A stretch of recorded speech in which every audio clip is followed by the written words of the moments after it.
and welcome to today's tip. Now I've just got a really simple one here for you, but I thought I would share it because I'm about to embark on this lovely picture of my son and I on the beach, and I thought I would just show you a technique that I have.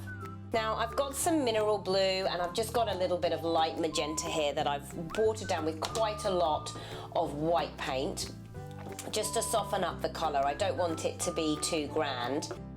And then I'm just literally going to scrape some onto my paper. As you can see, I'm not making too much of a fuss about where anything fits or how it's going to look. And now I'm just moving on to this. It's mineral grey, this one's called, and again I've put quite a bit of white in there.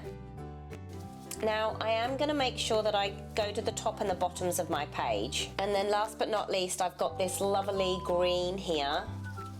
Again, been watered down. I'm just going to add a few specks of that in as well. Now I'm positioning it to the right hand side of my page. I'm going to set that aside to dry because what I want to do is add some washi tape. But of course, if you add washi tape directly onto your paint or onto anything that's darker underneath, it just sort of makes it look a little bit dull. So what I do, and my little tip for you today, is to put your washi tape onto some white paper. Then what you can do is you can cut your strips with the washi tape behind it, and it looks like washi tape if you stick it directly down like that, if that's the look that you want to get. Or what you can do is just keep them as strips, and you can have the white bits on either side. You can make them a little bit smaller. So I'm going to narrow this green washi tape here that I really like, but it's just a bit thick for my picture, and it just gives you lots of flexibility.